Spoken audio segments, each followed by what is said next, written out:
Directorate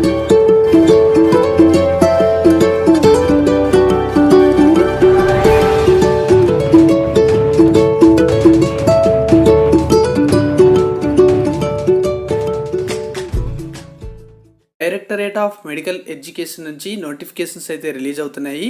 ఇది 3వ notification అని చెప్పొచ్చు. ఇప్పుడు 4వ జిల్లాలో 3వ నోటిఫికేషన్ అయితే రిలీజ్ అయింది. ఇప్పటికే మనకి చిత్తూరు జిల్లాలో 2 నోటిఫికేషన్స్ అయితే డైరెక్టరేట్ ఆఫ్ మెడికల్ ఎడ్యుకేషన్ నుంచి రావడం జరిగింది. సో చిత్తూరు జిల్లాలో ఇప్పటి వరకు 4 నోటిఫికేషన్స్ అయితే రిలీజ్ అయ్యాయి. దీంతో పాటుగా అనంతపురం జిల్లాలో ఒక డిఎంఈ నోటిఫికేషన్ వచ్చింది. తర్వాత కర్నూలు నుంచి ఒక నోటిఫికేషన్ అయితే వచ్చింది. ఇప్పుడు మరో జిల్లా నుంచి ఈ డిఎంఈ నోటిఫికేషన్ అయితే రావడం జరిగింది. ఇందులో మనకి 10th క్లాస్ అర్హతతో పాటుగా డిగ్రీ అర్హతతో కూడా ఉద్యోగాలు అయితే ఉన్నాయి.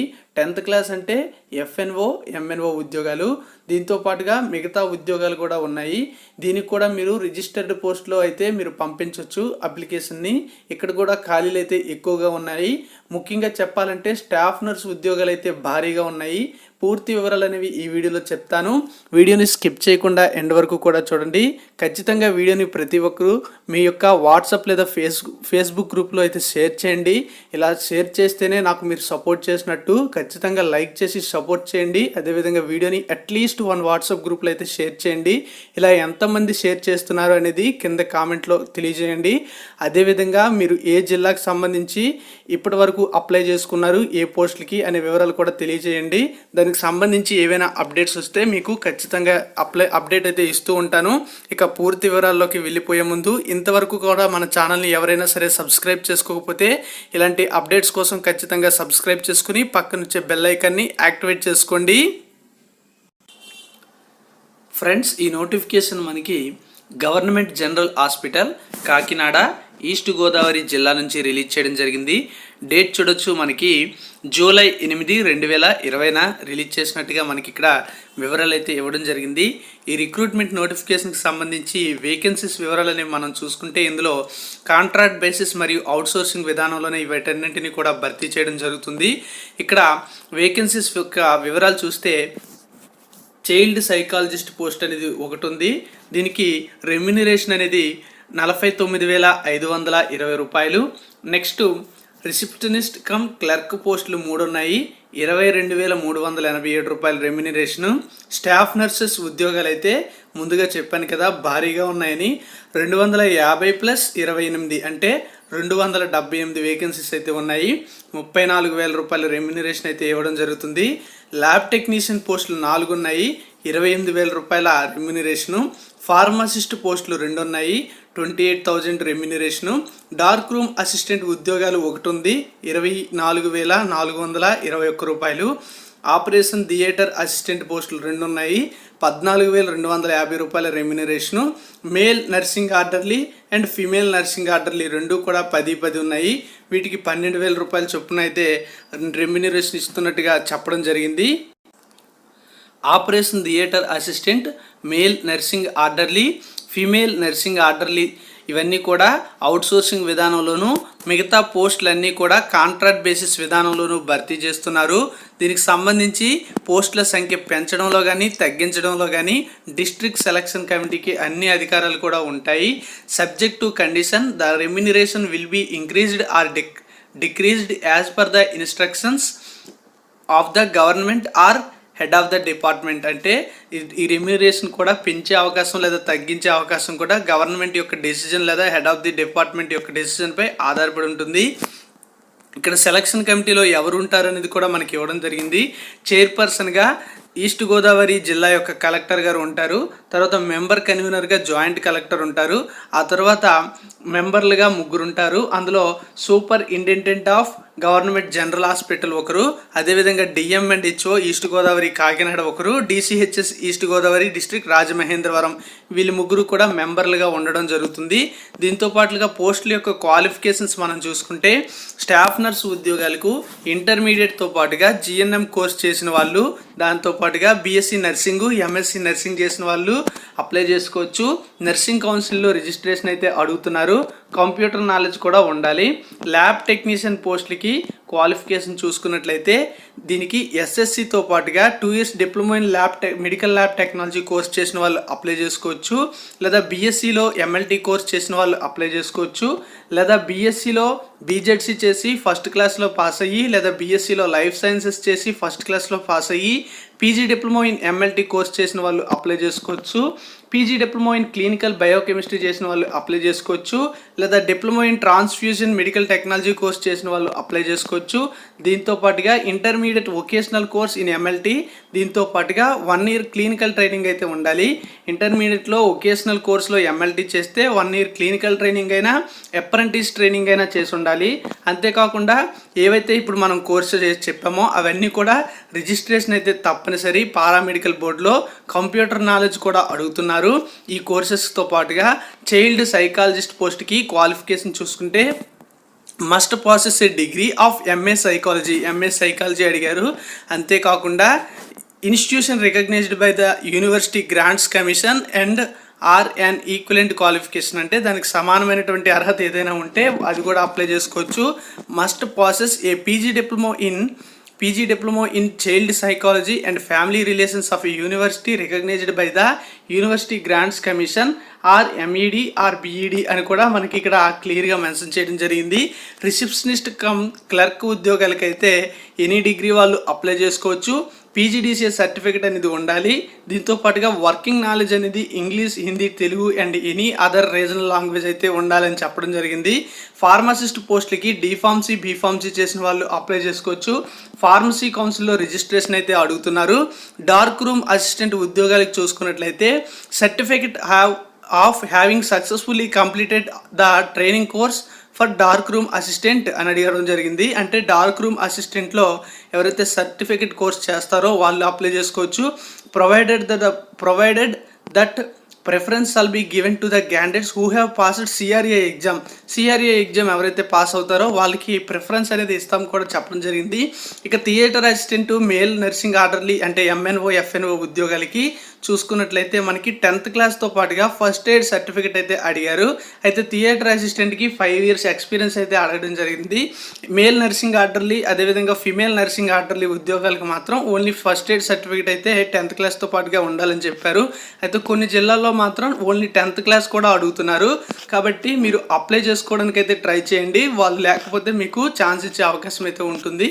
అదేవిధంగా మీరు అక్కడ ఏదైతే ఆఫీస్ ఉంటుందో అక్కడ ఒకసారి కాంటాక్ట్ కూడా అవ్వండి. మెథడ్ ఆఫ్ సెలక్షన్ చూసుకున్నట్లయితే టోటల్గా 100 marksకి మనకి ఈ సెలక్షన్ ప్రాసెస్ అయితే ఉంటుంది. అందులో క్వాలిఫైయింగ్ ఎగ్జామినేషన్ నుంచి 75% మార్క్స్ అయితే తీసుకుంటారు. మిగతా 15% మార్క్స్ అనేవి మీరు కాంట్రాక్ట్ లేదా అవుట్సోర్సింగ్ విధానంలో పనిచేసి ఉంటే తీసుకుంటారు. అదేవిధంగా ఇక్కడ చూసుకున్నట్లయితే 1 mark అనేది మీరు క్వాలిఫైయింగ్ ఎగ్జామినేషన్ కంప్లీట్ అయినప్పటి నుంచి ఇప్పటి వరకు ఎన్ని సంవత్సరాలు అయితే అన్ని సంవత్సరాలకి 10 marks అయితే ఇస్తారు. ప్రతి సంవత్సరానికి కూడా 1 mark చొప్పున మ్యాక్సిమం 10 marks అయితే ఇవ్వడం జరుగుతుంది. 15% వెయిటేజ్ ఏ విధంగా ఇస్తారంటే ట్రైబల్ ఏరియాలో కానీ మీరు 6 నెలలు పనిచేస్తున్నట్లయితే ప్రతి 6 నెలలకి కూడా 2.5 marks, రూరల్ ఏరియాలో పనిచేస్తే ప్రతి 6 నెలలకి కూడా 2 marks, అర్బన్ ఏరియాలో పనిచేస్తుంటే ప్రతి 6 నెలలకి కూడా 1 mark అయితే ఇవ్వడం జరుగుతుంది. No marks will be given for the service rendered less than 6 months, అంటే 6 months కంటే తక్కువ ఎవరైనా పనిచేస్తున్నట్లయితే వాటికి ఎటువంటి మార్క్స్ కూడా ఇవ్వరనమాట. అంటే 3 months చేశాను కదా నాకు 1.25 marks ఇస్తారంటే అలా ఎవరు, మినిమం 6 months అయితే చేయాల్సి ఉంటుంది. అదేవిధంగా the candidates who were terminated from contract లేదా outsourcing service on any disciplinary grounds adviser remarks will not be considered, అంటే ఎవరైనా సరే టెర్మినేట్ అయితే కాంట్రాక్ట్ లేదా అవుట్సోర్సింగ్ ఉద్యోగం నుంచి వాళ్ళని అయితే పరిగణలోకి తీసుకోరు ఈ రిజర్వేషన్ కిందకి, ఈ వెయిటేజీ కిందకి. ఏజ్ చూసుకున్నట్లయితే ఓసీ క్యాండిడేట్స్కి అయితే 42 years అయితే ఉంటుంది. దీంతో పాటుగా మిగతా వాళ్ళకి ఏజ్ రిలాక్సేషన్స్ అయితే ఇవ్వడం జరుగుతుంది. అప్లికేషన్ ఫీజు కూడా మనకి క్లియర్గా మెన్షన్ చేయడం జరిగింది. ఎవరైతే ఇక్కడ బీసీ ఓసీ వాళ్ళు ఉంటారో వాళ్ళు 300 rupees అయితే పే చేయాల్సి ఉంటుంది. SC ST PH and ex service మ్యాన్లు అయితే 200 rupees అయితే పే చేయాల్సి ఉంటుంది. ఏ పేరు మీద తీయాలంటే మనకి the chairman hospital development society government General Hospital Kakinada అనే పేరు మీద తీయాల్సి ఉంటుంది. అకౌంట్ నెంబర్ కూడా ఇవ్వడం జరిగింది. 4802010100142003 ఆఫ్ బ్యాంక్ ఆఫ్ బరోడా అనే బ్రాంచ్ ఇది. బ్యాంక్ ఆఫ్ బరోడా అకౌంట్ ఇది. GGH branch Kakinada. IFSC code చూసుకున్నట్లయితే VIJB 00048002 ఈ నెంబర్ మీద మనం తీయాల్సి ఉంటుంది. ఈ బ్యాంక్ అకౌంట్లోన మనకు నేమ్ అనేది కూడా ఇచ్చారు కదా, the chairman hospital development society government general హాస్పిటల్ని కూడా మనకి ఇవ్వడం జరిగింది. కాకినాడలో ఉందన్నమాట. దీంతో పాటుగా ఒరిజినల్ బ్యాంకు ఏదైతే మీకు కౌంటర్ ఫాయిల్ రిసిప్ట్ ఇస్తారో అది మీ యొక్క అప్లికేషన్కి అటాచ్ చేయాల్సి ఉంటుంది. జిరాక్స్ కానీ అటాచ్ చేస్తే మీ యొక్క అప్లికేషన్ అది రిజెక్ట్ అయిపోతుంది. ఒరిజినల్ది మీరు అటాచ్ చేయాలి. ఇంకా ఇక్కడ డీటెయిల్స్ చూసుకున్నట్లయితే మీరు ఏ విధంగా అప్లై చేయాలంటే, ఫిల్ చేసినటువంటి అప్లికేషన్ను దాంతో పాటుగా ఏవైతే మనకి అవసరమైనటువంటి సర్టిఫికెట్స్ ఉంటాయో అవన్నీ కూడా అటాచ్ చేసి రిజిస్టర్డ్ పోస్ట్లో కానీ పర్సన్ డైరెక్ట్గా వెళ్ళి హ్యాండ్ ఓవర్ అయితే చేయొచ్చు. అక్కడ ఒక స్పెషల్ కౌంటర్ అయితే ప్రొవైడ్ చేయడం జరుగుతుంది. ఎవరైతే డైరెక్ట్గా వెళ్ళి ఇస్తారో వాళ్ళ కోసం superintendent government General Hospital Kakinada అక్కడికి వెళ్ళి మనం సాయంత్రం 5 గంటల లోపు జూలై 18 తేదీలోపు మీరైతే వెళ్ళి సబ్మిట్ అయితే చేయొచ్చు. దీంతో పాటుగా మనం చూసుకున్నట్లయితే ఇన్స్ట్రక్షన్స్ కూడా కొన్ని ఇవ్వడం జరిగింది. The appointments are purely on temporary and on contract or outsourcing basis for a period of 1 year అని చెప్పడం జరిగింది. 1 year పీరియడ్కి ఈ జాబ్స్ అనేవి తీసుకుంటున్నట్లుగా చెప్పారు. అయితే మనకి ప్రతి జిల్లాలో కూడా ఈ విధంగా మెన్షన్ చేస్తున్నారు, కొన్ని జిల్లాల్లో మెన్షన్ చేయకపోవచ్చు. అయితే మనకి ఇక్కడ అవకాశాన్ని బట్టి రెన్యువల్ చేసుకుంటూ వెళ్ళిపోతారు. ఇక చూసుకున్నట్లయితే Government General Hospital Kakinada or in any other place according to the need of department, అంటే ఎక్కడైనా సరే అవసరాన్ని బట్టి నియమిస్తారు. అక్కడ బోనఫైడ్ హెడ్ క్వార్టర్స్లోనే మీరైతే స్టే చేయాలని కూడా చెప్పడం జరిగింది. ఎన్క్లోజర్స్ అంటే మీరు ఏ సర్టిఫికెట్స్ అనేవి అటాచ్ చేయాలి అనేది ఒకసారి కానీ మనం చూసుకున్నట్లయితే, attested copies of the following certificates to be enclosed to the filled in అప్లికేషన్తో పాటు అటెస్టెడ్ కాపీస్ అయితే పెట్టాలి. అటెస్టేషన్ అంటే మీరు గవర్నమెంట్ లేదా ఎవరైతే గ్రీనింగ్స్ అనేది చేస్తారో ప్రిన్సిపల్స్ ఉంటారు, అదేవిధంగా హెచ్ఎంస్ ఉంటారు, వీళ్ళ చేత సిగ్నేచర్ అనేది చేయాల్సి ఉంటుంది. సెల్ఫ్ అటెస్టేషన్ అంటే మీరే సిగ్నేచర్ చేయొచ్చు, కానీ ఇక్కడ అటెస్టేషన్ అనేది చెప్పారు కనుక ఖచ్చితంగా మీరు కాదు వాళ్ళే చేయాలి. చూసుకున్నట్లయితే 10th క్లాస్ సర్టిఫికేట్ అనేది ఉండాలి. అదేవిధంగా marks memos of academic and technical qualifications అంటే 10th, ఇంటర్, టెక్నికల్ క్వాలిఫికేషన్స్ అన్నీ యాడ్ చేయాలి. ప్రొవిజనల్ పాస్ సర్టిఫికేట్స్ యాడ్ చేయాలి. SSC or equivalent certificate for evidence of date of birth. SSC ఎందుకోసం అంటే డేట్ ఆఫ్ బర్త్ కోసం. లేటెస్ట్ క్యాస్ట్ సర్టిఫికేట్ ఒకటి, అదేవిధంగా 4th నుంచి 10th వరకు కూడా స్టడీ సర్టిఫికేట్స్ అటాచ్ చేయాలి. దీంతో పాటుగా certificate of registration of in AP nursing and midwives council for the candidates applying for staff nurse, అంటే స్టాఫ్ నర్స్ ఉద్యోగాలకు అప్లై చేసే వాళ్ళు నర్సింగ్ కౌన్సిల్లో మీరు రిజిస్ట్రేషన్ చేసుకోవాలి. అదేవిధంగా మిగతా పోస్టులకు చేస్తే దానికి సంబంధించినటువంటి రిజిస్ట్రేషన్ అనేది చేయాలి.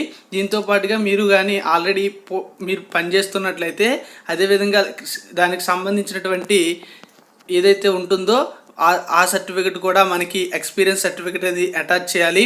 Certificate of registration in AP paramedical board for the candidates applying for the lab technician, pharmacist and dark room assistant. ఈ 3 పోస్టులకి ఎవరైతే అప్లై చేస్తారో దానికి సంబంధించి పారామెడికల్ బోర్డులో రిజిస్ట్రేషన్ అనేది ఉంటుంది. ఆ సర్టిఫికెటు, పిహెచ్ అయితే పిహెచ్ క్యాండిడేట్ యొక్క సర్టిఫికెటు, అదేవిధంగా ఎక్స్ సర్వీస్ మ్యాన్ అయితే ఎక్స్ సర్వీస్ మ్యాన్ యొక్క సర్టిఫికెటు, దాంతోపాటుగా ఫీజు చెల్లించినటువంటి రిసిప్టు, అంతేకాకుండా సర్వీస్ సర్టిఫికేట్ ఏదైనా ఉంటే దానికి సంబంధించినటువంటి సర్వీస్ సర్టిఫికేట్ అనేది అటాచ్ చేయాలని క్లియర్గా మెన్షన్ చేయడం జరిగింది. అప్లికేషన్ లింక్ అనేది డిస్క్రిప్షన్లో ఇస్తాను, అదేవిధంగా నోటిఫికేషన్ లింక్ కూడా డిస్క్రిప్షన్లో ప్రొవైడ్ చేస్తాను. ఇంపార్టెంట్ డేట్స్ అనేవి మనం చూసుకున్నట్లయితే మనకి ఇక్కడ జూలై 9వ తేదీ నుంచి కూడా అప్లికేషన్స్ అయితే స్టార్ట్ చేయడం జరుగుతుంది. జూలై 18 వరకు కూడా మీరు అప్లై చేసుకోవచ్చు సాయంత్రం 5 గంటల లోపు. స్క్రూటినీ ఆఫ్ అప్లికేషన్స్ అనేవి జూలై 28 వరకు కూడా జరుగుతుంది. Publication of provisional merit list అంటే మనకి తాత్కాలికంగా ఒక మెరిట్ లిస్ట్ అయితే ఇవ్వడం జరుగుతుంది. అది జూలై 30 అనౌన్స్ చేస్తారు. మీకు ఏమైనా అభ్యంతరాలు ఉంటే జూలై 31 వరకు కూడా గ్రీవెన్స్ అయితే చేసుకోవచ్చు. మెరిట్ లిస్ట్ అనేది ఆగస్ట్ 4వ తేదీని అనౌన్స్ చేసి వెరిఫికేషన్ అనేది ఆగస్ట్ 5 నుంచి 7 వరకు కూడా జరుగుతుంది. అపాయింట్మెంట్ లెటర్స్ అనేవి ఆగస్ట్ 12 నాటికి ఇవ్వడం జరుగుతుంది. సో ఈ విధంగా సెలక్షన్ ప్రాసెస్ అయితే ఉంటుంది. అప్లికేషన్ ఏ విధంగా ఫిల్ చేయాలనేది మీ దగ్గర ఆల్రెడీ ఒక క్లారిటీ అయితే ఉంటుంది. ఇప్పటికే ప్రతి జిల్లాకు సంబంధించినటువంటి నోటిఫికేషన్లో కూడా మనం చెప్పాం కనుక ఆల్రెడీ డిఎంహెచ్ఓ ఏపీవీవీపీ నోటిఫికేషన్స్లో కూడా మీరు అప్లై చేస్తుంటారు కనుక అవి కూడా చూసుంటారు కనుక అవసరం లేదు. సో ఈ విధంగా మనకి ఈస్ట్ గోదావరి జిల్లాలో గవర్నమెంట్ జనరల్ హాస్పిటల్ నుంచి కాకినాడ నుంచి మనకు నోటిఫికేషన్ అయితే వచ్చింది. మిగతా ఇంకా ఏమైనా నోటిఫికేషన్ వచ్చినట్లయితే ఖచ్చితంగా అందిస్తూ ఉంటాను. Thank you for watching. Have a nice day. జై హింద్.